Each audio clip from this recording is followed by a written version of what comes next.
다양하고 깊이 있는 시선으로 털어드립니다. 고퀄리티 역사 생산방송 역사공작단. 오늘도 다시 또 역시 출발합니다. 반갑습니다. 반갑습니다. 안녕하세요. 역사공작단 다시 또 역시 저는 중산층 연구자 금강경입니다. 자기소개해 주시죠. 네, 안녕하세요. 고려시대를 고려하는 아, 연구자 홍시입니다. 뭐 하나 만드셨군요. 아니, 주변에서 추천을 좀 받았습니다. 좋습니다. 네. 네, 고대사를 전공하는 소울입니다. 반갑습니다. 일제시기 전공하는 미양입니다. 뭐 만들려고 난 그랬죠? 뭔가 만들려고 시간이 부족했어요. 이제 고려 어떤 그 전쟁 마지막인데 그 전에 앞서서 뭐 잠깐 근황 토크라기보다는 하나 홍보할게요. 저희 방금 녹음 들어가기 전에도 잠깐 얘기했는데 저희가 유튜브 채널이 있습니다, 여러분. 굉장히 가슴 아픈데 사실 유튜브가 팟빵보다 훨씬 더 팟캐스트보다 확장력이 있는 그 콘텐츠거든요. 근데 저희가 비주얼이 없어서 유튜브도 확장성이 있을까요? 뭐 근데 그 저희 그 범인 선생님께서 올리실 때 또 네. 나름대로 재밌는 사진들도 이렇게 섞어가지고 이렇게 올리시기도 하는데 근데 정말 안타까운 거는 평균 한 12건 정도 다운로드가 12건 12, 15 뭐 이렇게 돼 있단 말이죠. 분발하겠습니다. 댓글도 전혀 없고요. 근데 지금 그렇게 되면은 만인만색 회원들조차 듣지 않는다는 소리가 됩니다. 이게 굉장히 심각한 지금 상황이에요. 유튜브는 버려야겠네요. 안 돼요. 근데 버리면 안 되는 게 이게 진짜 사실은 알짜거든요. 유튜브는 구독이 늘면 자동적으로 광고가 붙어요. 그렇죠. 네, 그래서 저희가 요구하지 않아도 알아서 광고를 붙여서 저희한테 이제 저희 거기에다 계좌번호도 입력까지 해놨는데 돈이 전혀 들어오지 않고 있는 이런 거예요. 지금 이 문제입니다. 제가 여기서 지금 잠깐 조사 들어갈게요. 저 구독 버튼 눌러놨습니까? 안 했죠. 이거 보세요. 선생님 하셨나요? 안 한 것 같습니다. 안 하셨죠. 저는 했어요. 그렇죠. 네. 그러니까 지금 구독자 한 4-5명밖에 안 돼. 아마 이런 지금 편집팀은 다 했을 거예요. 지금 여러분들 이러시면 안 돼요. 네, 분발하겠습니다. 유튜브에 만인만색을 여러분들 검색을 해주십시오. 유튜브 유튜브 만인만색에 지금 저 범인 선생님 그 유튜브 저희 팟빵이랑 이 팟캐스트에 녹음했던 파일을 전환하는 데만 4-5시간이 걸려요. 이게 굉장히 노고를 지금 하고 계신데 그럼에도 불구하고 좀 다운로드 수가 너무나도 저조한 이런 홍보가 부분. 덜 된 탓이겠죠. 그래서 제가 지금 홍보를 하는 거예요. 네네. 여러분들 어렵지 않습니다. 지금 듣고 계시는 분들 운전하시는 분들도 있고 지금 빨래 하시는 분들 있고 설거지 하시는 분들 그런 분들이 많이 듣는다고 하더라고요. 저희 팟캐스트. 그래요? 네, 운전하다가 많이 들으시고 설거지하면서 많이 들으시고 이거 집에서 이제 집안일을 하시면서 들으시는 분들도 있고 이러신데 그런 분들을 제외하고 컴퓨터 켜고 들으시는 분들 지금 당장 유튜브에 접속하셔서 만인만색 혹은 역사공작단 혹은 다시 또 역시 이 검색을 해주시면 저희 팟캐스트가 뜹니다. 거기에 또 저희 동영상도 있어요. 또 동영상 올려놓은 것도 몇 개 있거든요. 아, 그래요? 네, 저희가 몇몇 분들이 나와가지고 토론을 한번 했었던 그 동영상. 네네. 물론 굉장히 네. 재미가 없어요. 맞아요. 그럼에도 불구하고 있다라는 거. 저희도 나중에 그런 거 해야 되는 거 아니에요? 보이는 라디오 이런 거? 아 그런 거 좋죠. 나중에 제가 그래서 누누이 강조하지 않습니까? 복면 사왕 한번 해야 된다고. 왜 굳이 복면으로? 저희가 다 익명으로. 아, 맞다. 그러니까. 그럼 저 홍시 가면 이렇게 쓰고. 네, 그 좋죠. 네. 저는 금강경 그 금강불개 그 저는 산. 그렇죠. 저는 뭐 인면조 쓰면 고구려 전공분들은 모두 다가 인면조로 통일해가지고 그 쓰시는 걸로. 무용청 벽화 막 네. 그 이번에 개막식 때. 그렇죠. 그런 거 옷 같은 거 입고 오시면. 지금 저희가 방송 나갈 때쯤이면 평창 올림픽은 끝났을 폐회식이 또 기대되는 그런 상황인데 어쨌든 유튜브 채널도 많이 구독 눌러주시고 다운로드 여러 번 하시면 유튜브는 여러 번 하면 여러 번 한 대로 또 올라가더라고요. 맞아요. 다운로드 수가. 여러분, 팟빵은 안 돼요? 그거 안 되죠. 그럼 모르겠어요. 여러 번 스트리밍하면 한 번밖에 카운트가 안 돼요? 그런 걸로 알고 있는데 아닌가? 확실하진 않습니다. 아무튼 유튜브 여러분들 많이 사랑해 주셨으면 좋겠어요. 그리고 앞으로 저희 계획이 저희 나름대로 유튜브로 활성화시켜서 유튜브를 통해 다른 어떤 컨텐츠들도 만들려고 생각하고 있으니까 이쪽 많이 관심 가져주시면 감사하겠습니다. 역사공작단 다시 프로 역시는 청취자 여러분들의 소중한 후원금으로 운영됩니다. 지금 들으시는 이 방송이 유익하셨다면 저희 역사공작단에 쌈짓돈 한번 후원해 주시는 건 어떨까요? 후원은 팟빵 후원하기 버튼을 클릭하시거나 저희 공식 계좌로 써주시면 됩니다. 공식 계좌는 국민은행 048-4010-4-174847 김태현입니다. 1,000원도 감사히 받겠습니다. 많은 청취자 여러분들의 소중한 후원을 기다리겠습니다. 네, 본격적으로 몽골 전쟁의 마지막 시간 또 한번 함께 해봐야 될 것 같은데 전쟁은 사실 끝났죠. 네, 전쟁은 전쟁 이제 직접 끝났어요. 싸우는 거는 이제 끝났어요. 전쟁이 끝났다고 방송이 멈추진 않습니다. 멋있네요. 전쟁이 끝났다고 방송이 이제 끝나는 아, 게 그리고 아니에요. 군대는 들어옵니다. 아, 몽골 그러니까요. 군대는 또 들어와요. 아직 할 얘기들이 많이 남아 있어요. 네. 이번 주는 이제 전쟁 후에 고려와 몽골 사이의 관계가 변화되는 과정들 또 같이 살펴보면서 사실 이거를 또 기점으로 고려 사회 성격 자체가 이제 달라지게 되니까 사실 이게 굉장히 중요할 수 있습니다. 역사 연구에서는 이 부분이 굉장히 더 중요할 수 있는 거죠. 이 이후에 충렬왕 때부터 시작하는 그렇죠. 춘자 돌림 왕들 그렇죠. 그 시기가 정말 재밌거든요. 네. 그래서 그 시기에 관심이 많습니다. 그 시기가 시작되는 시점. 네, 왜 바로 그런 직전이죠. 시기가 도래할 수밖에 없었나. 음. 요거를 이제 한번 살펴보는 이런 시간을 가져보도록 하겠습니다. 무엇부터 얘기하면 될까요? 네, 가장 중요한 그 고려와 몽골 관계의 그 전환점이라고 하는 네. 거는 고려 그 원종과 네. 고종의 아들이죠. 원종과 이 세조 음흠. 쿠빌라이의 만남, 아 유명하신 분이요. 네. 쿠빌라이 씨. 만남이라고 할 수 그렇지. 있습니다.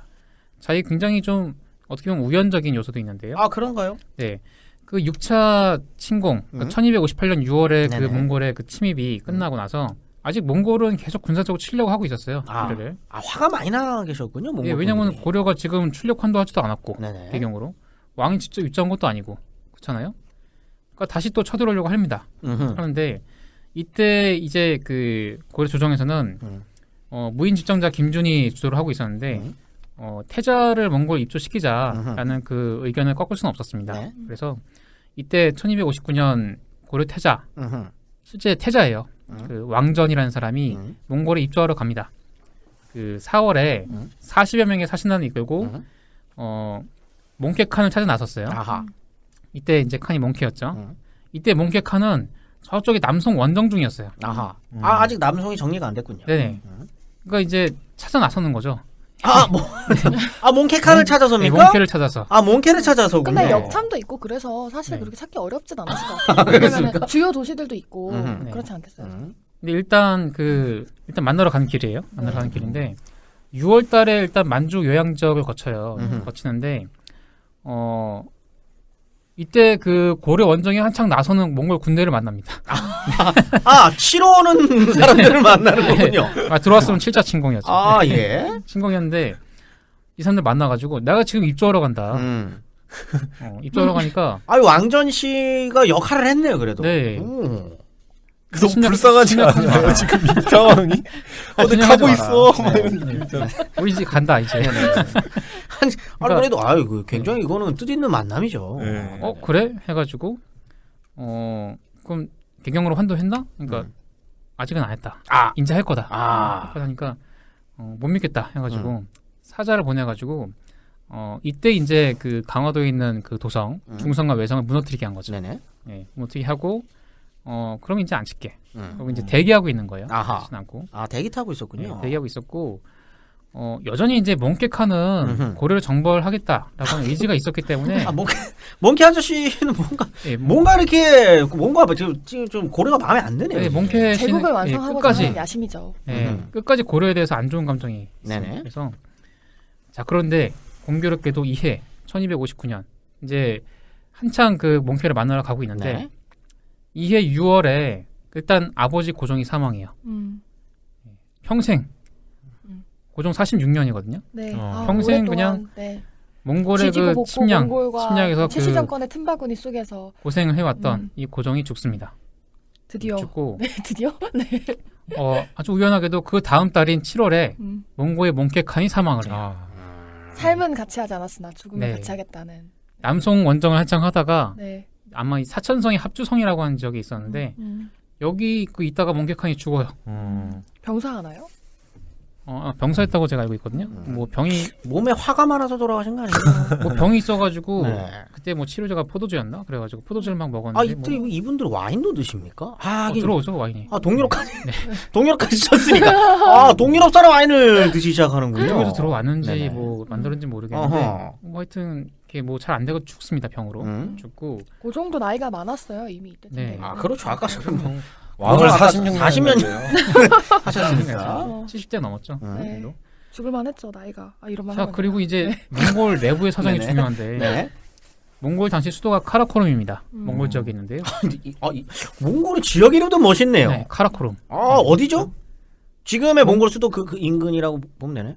아예 다른 지역. 지금 울란바토르하고 좀 다른 지역이에요. 네, 몽골 수도 카라코룸에 있던 그 막내 동생 아릭부케라고 하는 애가 있었어요. 이름들이 다들. 네, 이 아릭부케가 이 몽골의 그 그러니까 황제를 그 지정하는 모임이 쿠릴타이를 통해서 네. 정식으로 그 황제의 그 지위를 계승을 해요.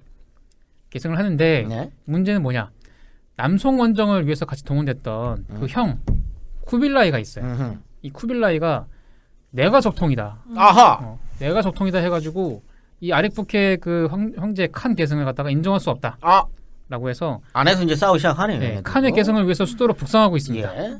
자, 북상하고 있었는데 사실 정통성 면에서는 아릭부케가 이 정식 인정을 받았거든요. 그 쿠릴타이를 통해서. 네.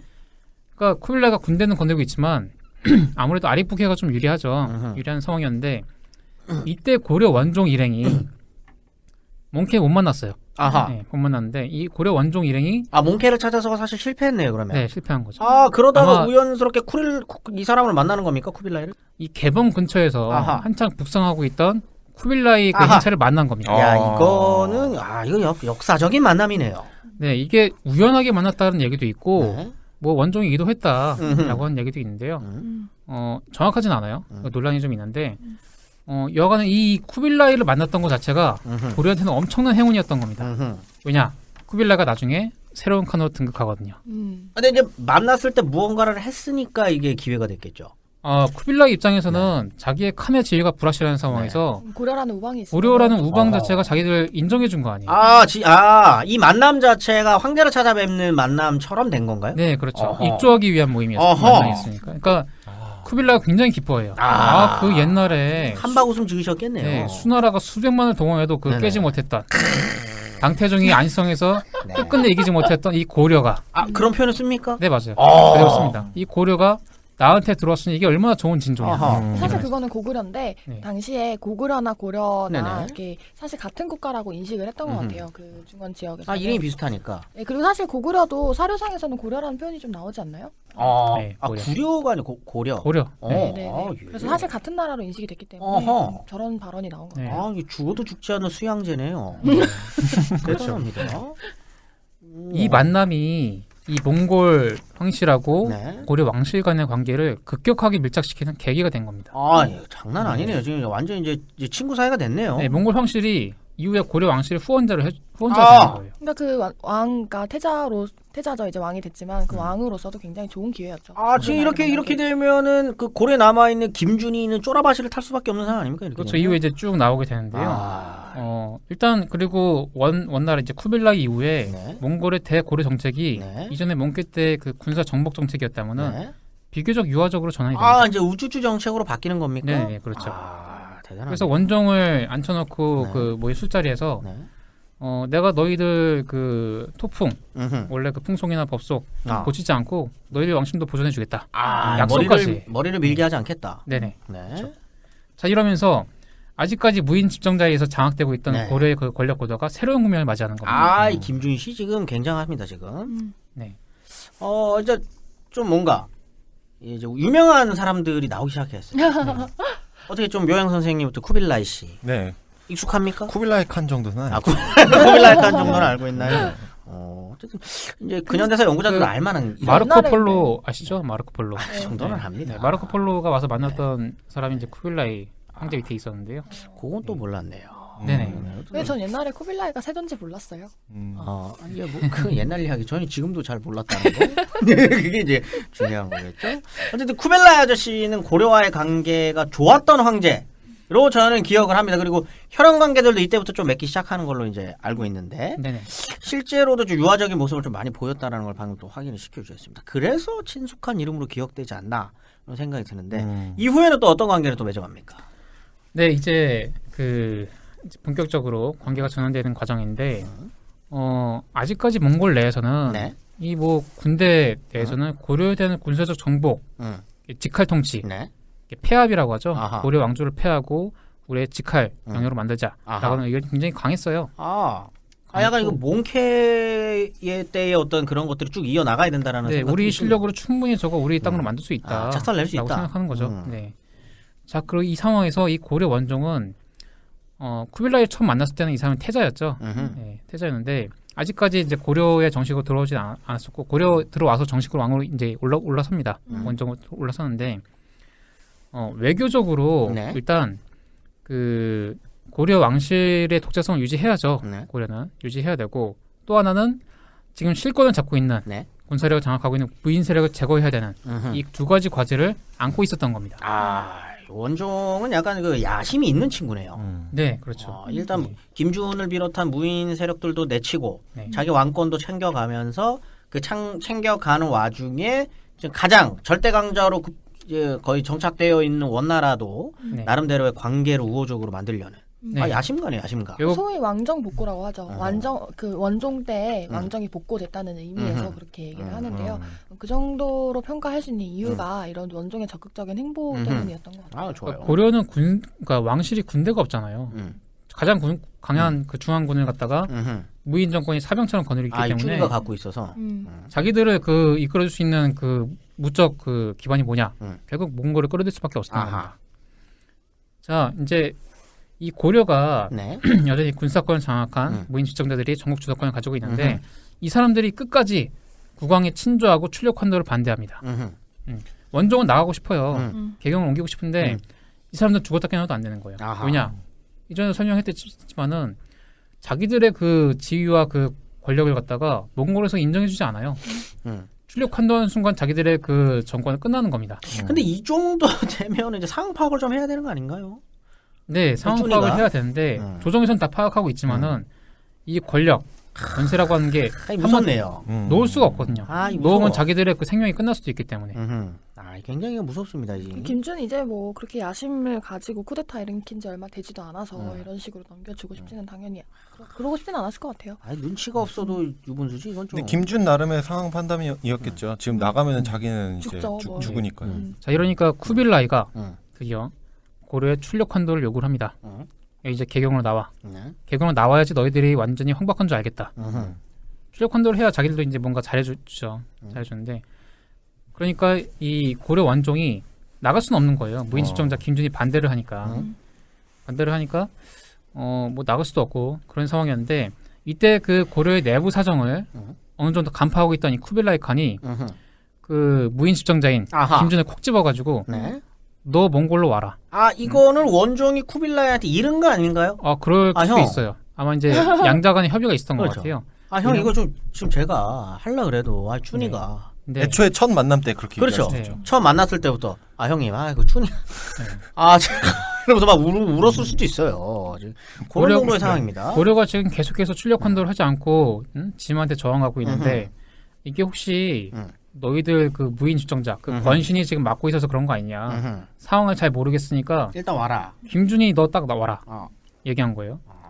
그러니까 김준이 이 소환 요구를 딱 받고 어떻게 했냐. 원종한테 건의를 합니다. 우리 더 들어가자. 더 깊은 해도로 들어가서 몽골에 결사항전하자. 쭈니는 정말 눈치가 없군요. 눈치가 없는 게 아니고 자기가 여기서 사실 타협하면은 자기 근데 전투 타협을 안 해도 생명이 끝나는 거잖아요. 타협을 안 해도 끝장난다라는 거를 이 정도면 이제 파악을 해야죠 이제. 자기는 몽골 가면 죽어요. 자기 죽는 거예요. 쿠빌라이한테. 근데 가도 죽고 안 가도 죽게 생겼는데 지금. 네. 근데 강화도보다 더 깊은 해도라는 게 있어요. 나중에 산별초가 간 섬이죠. 진도하고 제주도. 요쪽으로 아, 가서 그런 친구들 깊은. 정말 가다가 죽을 수도 있는 거를 또 선택하려고 했군요. 네네. 자기들 정권만 딱 보위하면 된다는 그런 식의 마인드였던 것 같아요. 그러니까 더 깊은 곳으로 들어가자고 네, 이 했겠죠. 무인 집권 세력은 절대로 몽골로의 기속을 인정하지 않습니다. 인정하지 않고 자 이런 상황이 되니까 고려 내에서는 조정 내에서는 이 김준 이거 위험한 놈이다. 어떻게 지금 이러는 평화인데 네가 또 더 깊은 해도로 가가지고 지금 항전을 하겠다 그러냐. 자 그러면서 이 고려 원종이 이때 그 무인 세력 내에서 또 김준에 대해 불만을 가지고 있던 이면이라는 사람을 꼬십니다. 같이 쿠데타한 사람이에요. 이명과 네. 김준은. 원래 같이 쿠데타했어요. 최의를 죽일 때 네. 쿠데타했었는데 이 이면을 꼬드겨가지고 이간질하는 거죠. 네, 이 김준을 그 궁궐로 소환을 한 다음에 이면이 숨어 있다가 이 김준을 죽여버려요. 죽여버리는 거죠. 쭈니가 연희한테 네. 죽임을 당하네요. 네. 근데 이면도 사실 굉장히 그 무식한 무인 집정자였지만은 사실 이 원종 입장에서는 그 이면이 탐탁치 않죠. 네. 이 사람이 또 이 무인 세력, 그러니까 군대 세력에서 장악을 하니까 그래서 이면에 대해서 이제 나름대로 다른 사람 시켜서 또 죽이려고 했던 건 모양이에요. 이러니까 이면이 열받죠. 눈치는 빨랐던 모양이에요. 그래가지고 얘가 무슨 짓을 하냐면은 쿠데타 직후에 문무백관을 궁정에 모아놓고 원종을 폐위시키고 그 다른 아들이었던 형제였던 안경공 창을 즉위시킬 것을 주도를 합니다. 다시 말해서 원종을 폐위시킬 걸 주도를 하는 거예요. 이 친구는 정말 이 친구는 생각이 없는 친구네요. 이때 그 궁궐을 삼별초를 동원해서 다 포위시켜놓고 문무백관들한테 물어보니까 겁나죠. 그러니까 막 지금 나는 당장 원종 죽이고 안경공 창을 세우려고 한다. 너희들 의견은 어떠냐? 칼을 빼놓고 그렇게 물어보니까 대신들이 아무 말도 못하고 있다가 이때 그 이장용이라고 하는 사람이 와서 이장용이 콕 집어서 물어봐요. 너 어떻게 생각하냐? 물어보니까 차마 그건 안 됩니다. 얘기할 수는 없고 그 일단 원종이 병으로 인해서 손이 그러니까 양이한 걸로 보고를 하자. 보고를 하면 되지 않겠냐. 일단 원종이 죽는 건 막아야 되니까. 그러니까 여기 이면이 혹해가지고 일단 그렇게 합니다. 그래서 이제 안경공 창이 즉위를 하는데 이때 그 이면은 이장용을 끝까지 믿고 몽골에 사신으로 보내요. 네, 이 상황을 병들어서 우리가 바꾼 거다. 어쩔 수 없이 양해한 거다 이렇게 보고를 해라라고 했는데 이장용이 가가지고 다 일러 마십니까? 네, 쿠빌라이 칸한테 이실 짓고 한 거죠. 그러니까 이면이 수가 조금 딸렸던 것 같아요. 얘 좀 무식해요. 얘가 수를 점점. 잃는 그런 것들이. 네. 자 이러니까 쿠빌라이가 열받아가지고 사신을 보내가지고 원종을 포기시키고 이면을 소환하라고 명령을 합니다.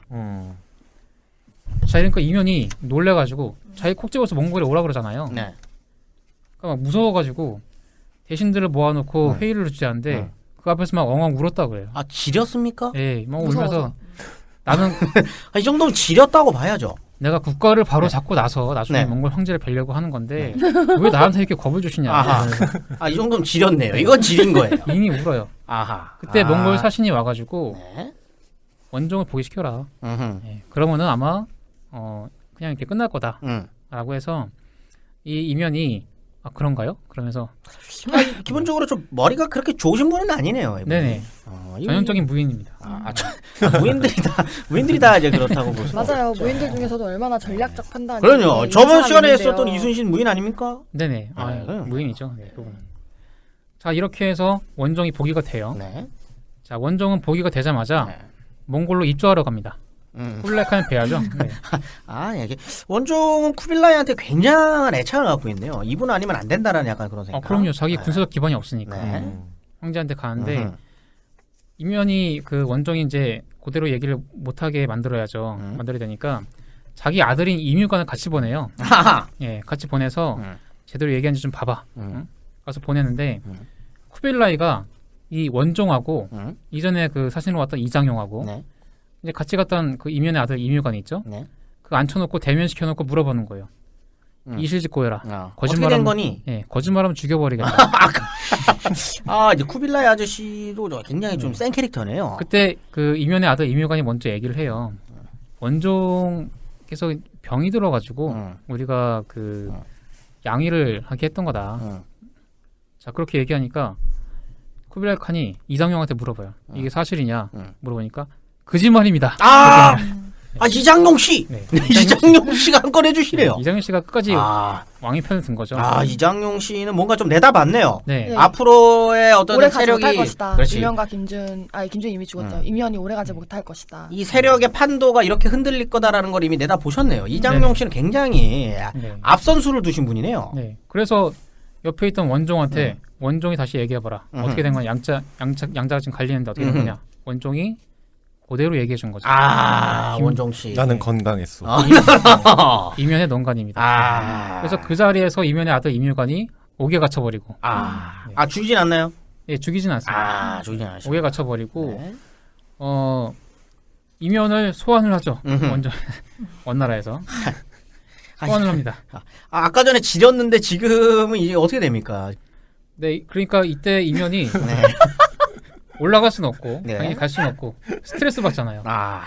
그래서 등에 등창이 터져가지고 죽었다 그래. 아이고. 이런 생각이 좀 드네요. 처음에는 싸우려 그랬어요. 그러니까 음. 쿠빌라이 소환 통첩을 바꿔서 네. 싸워야 되겠다. 음. 그래서 그 대신들한테 나 이제 싸우겠다라고 음흠. 얘기하니까 아무도 따르지 않는 겁니다. 혹시 등창나서 죽었다 그러고 본인은 진도로 튄 거 아닙니까? 아니에요, 그렇지 아, 않습니다. 그렇죠. 일단은 진짜 죽어요? 자기 권력을 가지고 너무 스트레스 있어야죠. 받았고 그래서 이렇게 생각해 보면 원종이 정말 똑똑한 게요. 네. 그 이제 소울 선생님은 원종이 군사력이 없어서 이 몽골의 군사력을 빌렸다고 이렇게 말씀을 하셨지만 사실 더 편한 거는 국내 내부 세력을 통합하는 게 훨씬 편해요. 몽골까지 왔다 갔다 하면서 그렇게 하는 것보다는. 근데 대세는 이제 몽골에 복속하지 않을 수 없는 지금 이미 판도가 바뀌었고 그래서 세계적인 흐름이 그렇게 됐는데. 네, 그런 상황에서 원종이 그 선택할 수 있는 가장 합리적이면서 다음에 동시에 자기 왕권도 키우고 동시에 국내 세력도 그런 제거할 수 국내에 자기랑 그 대립하는 세력들을 제거할 수 있는 거는 쿠빌라이가 손을 잡는 거죠. 그런 면에서는 그 원종의 전략적 판단이 좀 돋보인다 이런 생각이 들고요. 그리고 사실 세조가 고려한테 뭐 너네 풍속 존중해줄게 뭐 이렇게 해서 좀 유화적으로 나오기는 네. 하지만 세조 입장에서도 고려랑 이렇게 유화적으로 하는 게 훨씬 더 편하고 이렇게 이미 뭐 다 굴복된 상황에서 굳이 왜 그러잖아요. 더 이렇게 찌르면 피 묻힐 필요 없다. 영어 네, 판단인 그렇죠. 거죠. 네네네. 그런 상황이 이제 어느 정도 맞아 떨어졌고 그게 합의가 됐기 때문에 이런 그 오랜 그런 그 전쟁이 끝나고 이제 그 복속하기로 그렇게 결정이 난 것 같아요. 네, 이때는 지도가 몽골. 빨갛습니다. 그냥 다 몽골이에요. 몽골이고 고려만 옛날에 지금, 세계지도 보면 그렇잖아요. 예, 고려만 딱 남아 있는 건데 지들이 뭐 지금 해도에 들어가봤자 지금 뭐 싸움이 됩니까? 당연히 안 되죠. 몽골이 지금 군대 다 몰고 내려오면 끝나는데. 아유 이면 씨는 굉장히 자, 이래서 등창이 날 수밖에 없는 상황. 예, 쿠빌라이가 정식 이렇게 얘기를 했어요. 원종 폐위 사건에 대해서 음흠. 이묘관하고 이정영들이 각자 하는 말이 달라서 진상을 모르겠으니까 이면 네가 직접 와서 설명해야 되겠다. 아 이거 짜증 납니다. 그리고 이면 목에다 현상금까지 걸었어요. 아 쿠빌라이가. 원티드입니까? 네. 그러니까 이간질하는 거죠. 자, 그래서 이면이 그래서 싸워야 되겠다 진짜.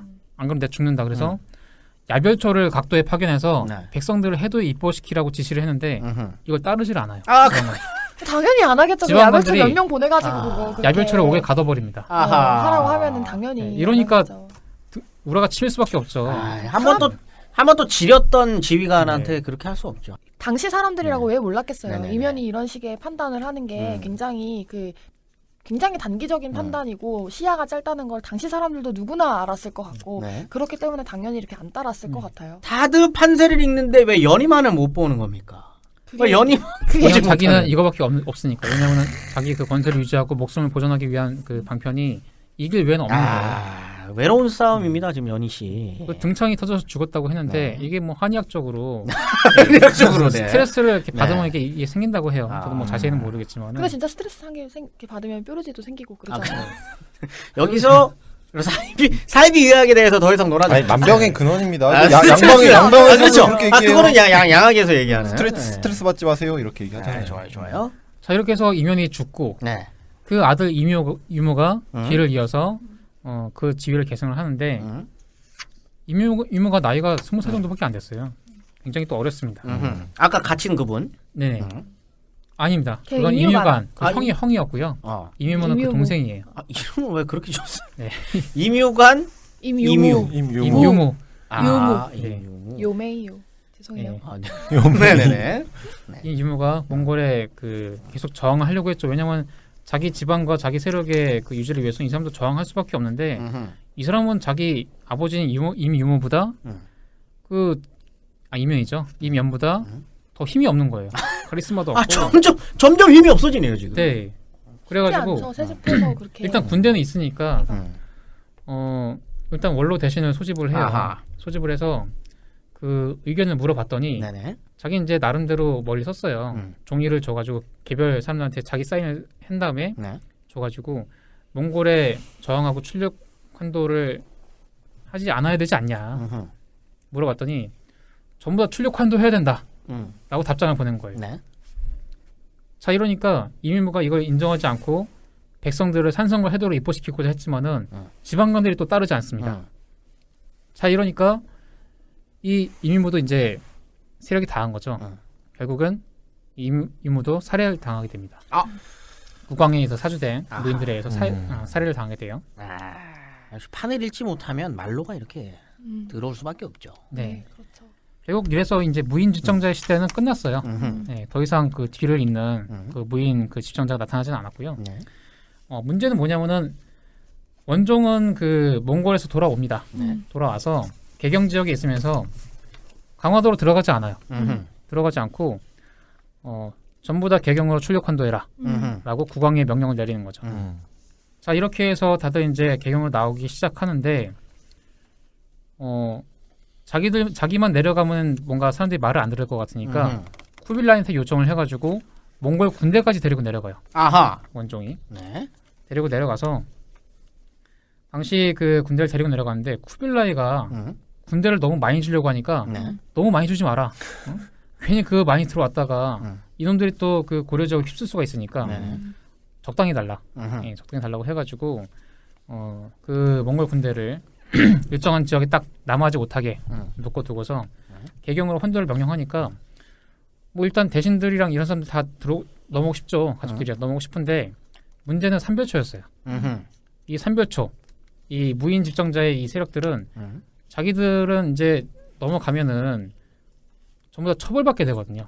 그동안에 이제 몽골 통치에 들어가면은 그동안의 저항에 대한 무인 집정에 이제 협조했던 데 대한 그 처벌을 받게 돼 있고 아, 혼날까봐. 네, 그동안 그 상당히 좋은 대우를 받았죠. 그 무인 세력하에서 네. 높은 복렬을 받으면서 네네. 살아왔었는데 이제 그 원종이 개경에 딱 있으면서 야, 삼별초 그 집정자들 목록 가져와 네. 하는 거예요. 아, 이제 본격적으로 이분들은 이제 혼찌검을 낼 준비를 하는군요. 이건 자기들이 상받을 가능성은 전혀 없거든요. 네. 자, 이러니까 이 강화에 남아있던 자신들의 그 처우에 대한 어떤 불안 네. 이런 것들이 누적이 돼가지고 음흠. 이때 그 삼별초의 그 지휘관 중에 한 명이었던 배중손이라고 하는 사람이 있어요. 교과서에서 네. 나오죠. 이 아, 배중, 그렇습니까? 네네. 이 배중손이 삼별초를 이끌고 과거에 그 김준동이 그 모의했었던 먼 해도 있죠. 진도 지역으로 아, 이 삼별초를 다 이끌고 넘어가 버립니다. 아, 이거 진도는 홍주가 유명한데. 네. 맞아요. 진돗개. 지원 진. 네, 진돗개. 자, 그렇게 해서 수호 선생 단호하게 이런 드립들을 쳐내시고. 네. 자, 그렇게 해서 이제 그 저항을 하는 거죠. 네. 저항을 하는 거고 이때 몽골에서는 이 진압을 위해서 아까 죽었던 홍보군의 아들이었던 홍다구라고 하는 아, 홍다구씨. 이 홍다구가 내려와서 아주 큰 활약을 합니다. 이름이 정확하게 다 굽니까? 네, 원래 그 그 다자가 차다자. 차다자. 아, 차. 그래서 일부에서는 홍차구라고 홍차구라고 읽는 분들도 하게 돼요. 있어요. 아. 그러면 차구라고 읽어도 이름 갖고 뭐라 그러면 안 되지만 어쨌든 이름이 굉장히 흔치 않은 이름입니다. 홍다구씨. 다구나 차구나 뭐 다 이상하죠. 네, 어쨌든. 네. 그래서 진도에서 저항을 하다가 이때 그 숭하오 온이라고 하는 왕조까지 데렸다가 새로운 고려 왕조를 세우겠다. 그래서 저항을 해요. 저항하는데 결국에 이제 진도에서 실패를 하고 네. 나중에 그 제주도까지 이동해서 야, 끝까지 저항하다가 정말 대단하시네요. 결국엔 다 진압이 됐죠. 아, 우리가 보통 네, 제주항공도 없었는데. 네. 이때 삼별초의 항쟁을 평가를 항쟁이라고 하면서 하죠. 네네네. 뭐랄까 굉장히 그 몽골에 대한 대외적 항쟁의 마지막으로 네. 얘기를 하기도 하는데 그렇게 얘기를 하는 게 실제로 교과서에서도 그렇고. 그럼요. 교과서에는 교과서에서도 엄청나게 그렇고. 강조하죠. 이게 네, 이제 그래서- 전통적인 관점이고요. 네. 사실 이거는 음. 지금 관점에서 보면은 고려 내부의 어떤 반정부 내란 성격이 강하다고 할 수가 있죠. 네. 요즘 교과서에는 어떻게 써있는지 모르겠습니다. 저희 때까지만 해도 어떤 그런 굉장히 항쟁, 네. 그 외세에 저항해서 싸웠던 굉장히 좀 의미 있는 전투. 삼별조의 항쟁이라고 해서 높게 평가하죠. 그리고 네. 실제로 제주도에서도 지금 그 항쟁지 그거 보존해서 기념하고 있어요. 네. 근데 좀 쭉 설명 들은 바로는 이분들은 지금 어떤 본인들의 안위를 위해서 도망 다니면서 전투를 했었던 사람들로 보이는데. 그쵸. 그게 기존에 그렇게 평가했던 이유는 민족주의적 관점에서 역사를 봤을 때는 어쨌든 몽골과 타협한 원종. 예. 원종이라던가 아니면 고려의 신료들은 굉장히 비판받아야 하는 거예요. 민족주의적 관점에서는. 그렇죠. 원종은 그리고- 지금 완전 나쁜 놈이죠. 타협을 했으니까요. 네. 저 나쁜 저 외세 놈들을 끌어들여가지고 몽골의 했으니까. 군이 지금 네 저희 고려로 들어왔으니까 들어와가지고 그거를 활용하고 있는 거 아닙니까? 네. 그런데 그거에 반해서 삼별초는 이제 자기들이 고려 국가로서의 정체성을 가지고 끝까지 항전했기 때문에 굉장히 높이 평가하는 거고요. 네, 저도 그 졸업한 지 굉장히 오래돼가지고 제가 7차 교과서를 배웠는데 그때까지만 해도 이런 기조가 유지되고 맞아요. 있어요. 그래서 삼별초에 대해서. 중학교 친구들이 그러니까 삼별초를 어떻게 생각하고 있냐면 거의 의병처럼 생각하고 아. 있어요. 네, 그러니까 거의 민병대 이런 느낌으로 생각하고 있어요. 이 삼별초가 그 진도랑 그 제주도 지역을 장악하고 있으면서 거의 남해안 지역을 거의 다 장악을 합니다. 자 이러다 보니까 군사적으로요. 네네. 그러다 보니까 무슨 문제가 생기냐면은 고려로 들어오는 그 조원길이 막히는 거예요. 예, 중간에 서해안 지역까지 장악을 해 올라가다 보니까 세금이 안 거치는 겁니다. 아하. 그러니까 고려 조정에서도 굉장히 긴박하게 압박을 받을 수밖에 없고 몽골 입장에서도 마무리 이제 해야 되는데 예, 일본으로의 원정을 그 준비를 가야 해야 되는데. 되는데 지금 고려 시스템 자체를 얘네들이 막아놓고 있으니까 짜증났겠네요. 예, 안 되겠다. 쿠빌라이 아저씨가 뭔가 또 행위를 합니까? 그래서? 그래서 이제 그 정벌군을 보내는 거죠. 정벌군을 보내서 홍다구가 굉장히 주도적인 역할을 합니다. 그래서 싹 쓸어버리는. 예, 이때 홍다구가 직접 그 숭앙호원이라고 하는 그 진도 정부에 세웠던 고려 왕족까지 죽여버리고 나중에 제주도에 들어가서 김통정이라고 하는 마지막 그 지휘자 삼별초의 지휘자까지 잡아서 자살했다고 하는데요. 잡아서 죽이는 데까지 이르게 되는 겁니다. 좋습니다. 이게 근데 중요한 거는 몽골이 이제 왔어요. 원나라 이제 원이 이제 본격적으로 이제 고려에 들어온 건데 제 생각에는 역사에 공짜는 없다라는 생각이 드는데 뭔가 또 취하려고 하는 게 있을 거 아닙니까? 몽골도? 당연하죠. 네네. 사실 뭐 이제 원종과의 관계만 보면은 몽골이 그 고려의 그 왕위를 복위해주는 왕실의 그 권력을 되찾아주는 굉장히 선한 역할을 했던 것처럼 일방적인 나오지만, 우쭈쭈는 있을 수 없잖아요. 네, 결코 그렇지 않죠. 네. 네, 외교에서 그런 건 없습니다. 네. 몽골은 어디까지나 장기적으로 고려를 통제하기 위한 이 목적에서 원종을 지원했던 거예요. 네. 다시 말해서 굉장히 고도의 어떤 정치적인 수수죠. 음흠. 원종을 지원함으로써 네. 이 고려 왕실을 앞에다 세우고 이 왕실을 매개로 해서 고려를 효과적으로 통치하겠다라고 하는 의도에서 도와준 겁니다. 네. 자, 그래서 이 이중적인 그 행태가 잘 드러나는 게 세조 쿠빌라이가 네. 이 고려의 권신을 제압한다는 명목으로 여러 차례 군대를 고려를 파견을 해요. 자, 이러니까 원종은 이 고려로 가는 과정에서도 이 몽골군 후속 부대가 자꾸 들어오니까 이 과도한 군사 개입을 막기 위해서 굉장히 노력을 해요. 그 서경 이나마 못 내려오게 해라. 더 이상 내려오면 안 된다. 이러면서 제가 이제 입조도 하고 잘 하지 않습니까? 이러면서 내가 말 잘 들을게. 예. 군대만큼. 이러니까 몽골 이제 명분이 없으니까 못 내려오죠. 더 이상 못 내려오게 딱 막아놓고 했는데 문제는 뭐냐면은 이 몽골 군대가 이제 북쪽에 있잖아요. 네. 북계 지역에 있으니까 어떤 일이 벌어지냐? 고려 서북부하고 동북부 지역에서 이 토착 세력들이 고려 정부에서 불만을 가지고 있는 세력들이 굉장히 많이 있었어요. 네. 오랜 전쟁에 지치고 해가지고 왕실의 반기를 들고 일어난 거죠. 일어나서 그 지역의 지방관들을 다 죽이고 자기 주민들이랑 영토를 들어서 몽골에 바쳐버립니다. 이 굉장히 변태적인 행위들이 일어나는군요. 네. 지금으로 보면 사실 굉장히 이해하기 어려운 네네. 그런 거고요. 왜냐하면 근데 자기 이해는 돼요. 영토를 들어서 바치는 거잖아요. 근데 그래서 이 부분에 대해서 아직 그러니까 학계에서도 왜 이런 현상이 일어났는지에 대해서 아직 이렇게 규명을 잘 못하고 있어요. 저는 왜 이렇게 잘 이해되죠? 그러니까 너무 그게 잘 이해되는데? 왜냐면은 네. 그냥 자기들만 네네네. 항복해도 되는 거고 음흠. 다음에 전쟁에 지쳐있던 거는 비단 이 양계 지방만은 아. 아니거든요. 이게 섬남 지방도 사실 마찬가지예요. 음흠. 근데 왜 굳이 영토까지를 네, 다 들어하면서, 들어서 이제 항복을 했느냐? 그런 데에 대해서 최근에 이제 연구사에서 아주 최근 연구에서 조금 관심을 가지고 있는 게 이쪽에 그런 문화적 다양성들 그러니까 이전부터 여진족과 섞여 살고 있었고 그다음에 뭐 그런 것들이 결속력이 산남 지방에 비해서 조금 더 약하지 않냐 아하. 이런 얘기들이 아하. 조금씩 나오고 있는 거고요. 그렇기 때문에 이 그런 문화적 풍토 속에서는 이 사람들이 좀 뭐랄까 그 땅을 통째로 들어서 이렇게 몽골에게 바칠 수 있는 그런 풍토가 있을 수도 있다는 거죠. 네. 그러니까 고려의 서북부하고 동북부 지역인데요. 구체적으로 그 쌍성총관부라고 하는 이 정도는 들어봤습니다. 쌍성 총각을 들어봤죠. 1258년에 이 지역, 그러니까 주로 이제 함경남도 지역이에요. 지금의 함경남도 지역에 해당하고 1270년에는 서경, 지금 평양을 중심으로 하는 동영부. 들어봤어요. 이 북기 54선과 자비령 이북 서해도, 황해도 일부까지 지금 포함하는 거예요. 요 지역이 그 토착 세력들이 이제 항복을 해버리는데, 요 지역이 아무래도 남쪽 지역보다는 고려에 대한 귀속성이 좀 약했던 것 같아요, 주민들이. 그런 일이 분명히 있었고, 이 사람들이 그 반기를 들고 몽골에 그 투항을 하니까, 몽골은 사실 이 사람들을 그 자기들 직접 영역화할 그 명분이 없거든요. 음흠. 명분 없는데 그냥 자기들 영역으로 편입시켜 버립니다. 아하. 쌍성 사실 뭐 총관부하고 명분 있지 않나요? 그 복속시키기로 이제 했으니까 고려랑. 예, 고려를- 그렇긴 한데 원정 입장에서는 계속해서 그 자기가 나와서 친조를 했고 할 거 다 예, 해줬는데 원정 그러니까 추격 환도까지 했죠. 그런데 분명히 침입하지 않기로 했으면서 영토까지 가져가는 건 좀 영토를 가져갔으면 반환을 해야 되는데 반환을 안 하는 거예요. 아하. 그래서 계속 반환해 주십시오. 저희가 해달라는 거 다 해줬는데 쿠빌라한테 그 표문을 올리니까 쿠빌라가 답을 안 해요. 일십. 네. 일십 네, 답을 안 일자 해요. 지워줬습니까 지금? 네. 이거 심각한데요. 이러고서 답을 안 하는 거예요. 왜냐하면은 몽골 입장에서는 고려를 통제를 해야 되는데 음흠. 오랫동안 이 북계 지역, 압록강 지역을 넘어서 그 가는 이 군사적 요충지죠. 네. 북계 지역, 네. 동북계 지역 마찬가지고. 여기를 먹으면 굉장히 그렇죠. 효과적이겠네요. 몽골 군대를 딱 주둔시켜 놓으면 되잖아요. 아하. 자 이러면 그러니까 고려가 몽골의 음흠. 그 말을 듣지 않을 수가 없습니다. 함부로 반기를 들 수가 없는 거죠. 네네. 센케니까. 예. 그래서 당연하죠. 여기를 딱 삼키고서 그냥 딱 입 딱 씻은 거예요. 아하.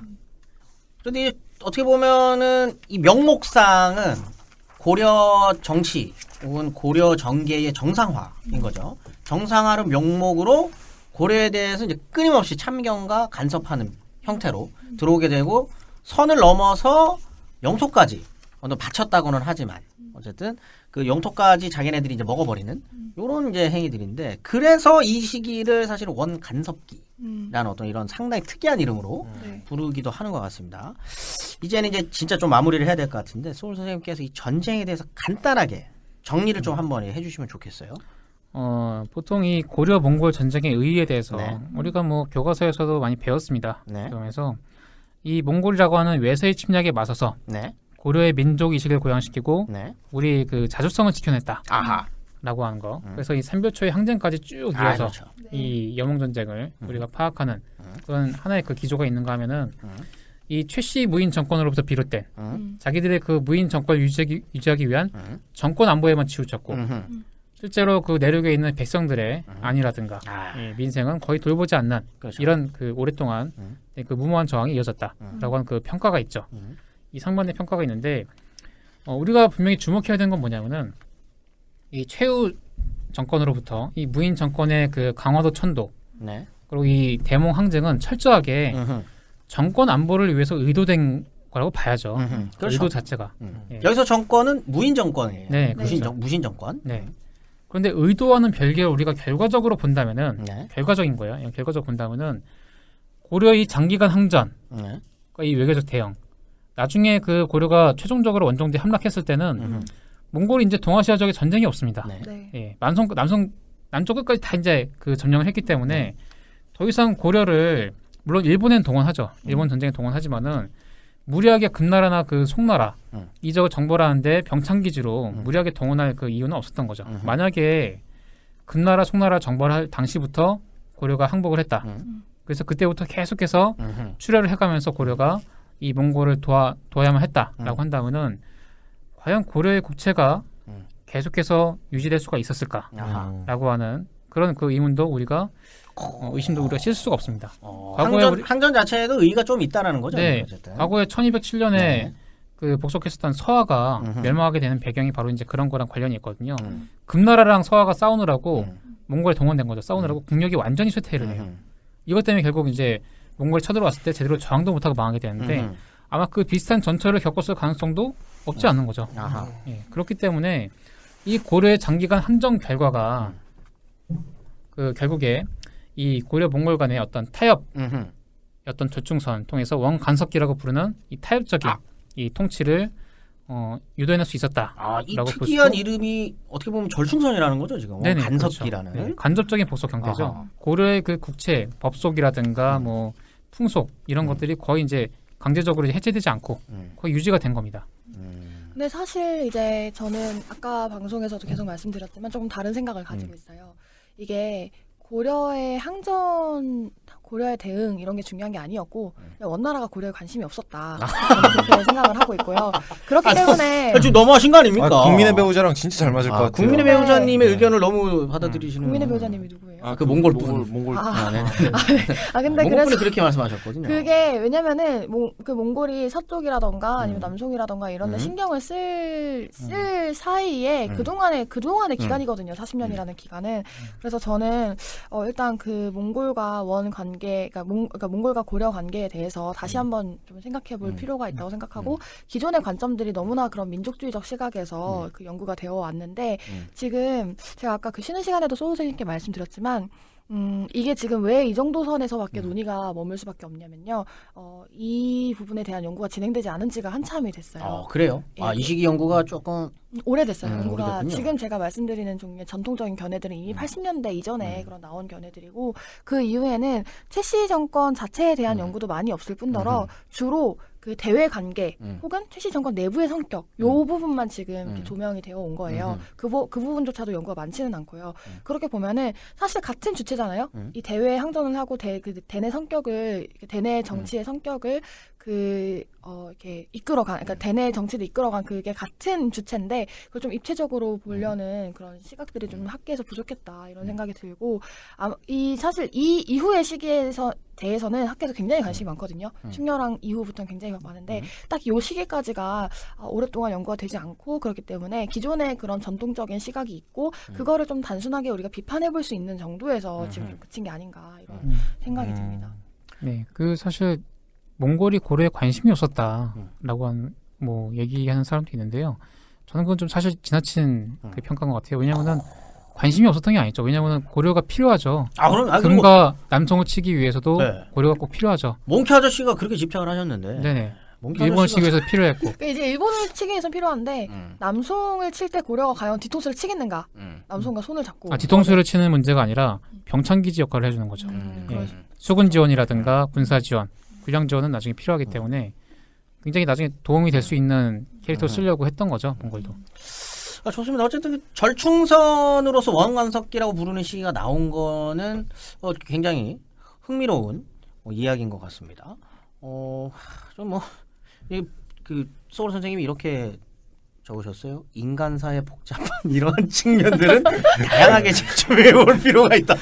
이것이 바로 인간사다. 네, 무인 정권 자체가 이런 어떤 선한 의도를 가지고 네네. 저항을 했다고 생각하지는 않아요. 그렇죠. 그런 의도를 가지고 했다고 볼 수는 없지만은 결과적으로 보면은 이게 또 나중에 고려에 굉장히 뜻밖의 행운으로 다가온 그런 측면이 있다는 겁니다. 인간사가 다 이런 거 아니겠습니까? 결론은 굉장히 교훈적으로 들어갔네요. 교훈적이라고 할 수도 있죠. 네. 교훈적 결말. 좋습니다. 2주간에 걸친 왜 웃어요? 어떤 교훈이? 그러니까 인간사 다 그런 거다. 이런 교훈이죠. 2주간에 걸친 고려와 몽골 사이의 전쟁을 이제 마무리하도록 하겠습니다. 준비해주신 서울 선생님 너무 고생 많으셨고요. 많으셨습니다. 고려 시대와 조선 시대의 대표적인 전쟁을 이제 다뤘어요. 물론 부정을 하셨지만 네, 선생님. 이게 거란도 아니다. 있습니다. 거란도 있다. 어쨌든 이제 큰 전쟁 두 개는 이제 마무리했어요. 지금 고려와 조선. 이제 고대사의 대표적인 전쟁은 사실 수당과 고구려의 전쟁이 이미 저번에 한번 나갔기 때문에 근데 시기 순으로는 한번 다룬 것 같다. 다만 이제 근대사에서의 대표적인 전쟁은 아직 제대로 다뤄보지 않았다. 가 미답 선생님의 의견입니다. 사실 현대사에서는 한국전쟁 일단 다뤘습니다. 너무 재밌었어요. 한국전쟁편. 고래서 준비한 만인만색의 특별교회. 이번은 정말 특집을 한번 붙여주는 게 맞지 않느냐. 네. 사실 기랑 선생님께서 특집 붙이는 거 굉장히 싫어하셨어요. 왜 다 특집이냐, 니네는. 굉장히 싫어하셨는데 요번에는 특집이 이제 맞다라고 생각을 합니다. 왜냐하면 이제 미답 선생님 전쟁을 다룰 거라면 세계사에서도 한번 찾아보자. 요런 또 맥락에서 기획을 한 특집입니다. 다음 주는 돌아온 미답의 특별방송. 주제는 비밀입니다. 주제 공개하지 않겠어요. 주제는 비밀로. 다만 세계사라는 거. 요거는 좀 또 생각을 해보시면 될 것 같고 밀덕이 역사학을 전공하면 이렇게 된다라는 모범 사례를 보여주겠다. 미답 선생님의 특별 담화 방송 기대해 주시면 감사하겠습니다. 마리만세 역사공작단 다음 주 수요일에 미답 선생님과 함께 다시 또 찾아뵙겠습니다. 감사합니다. 수고하셨습니다. 감사합니다.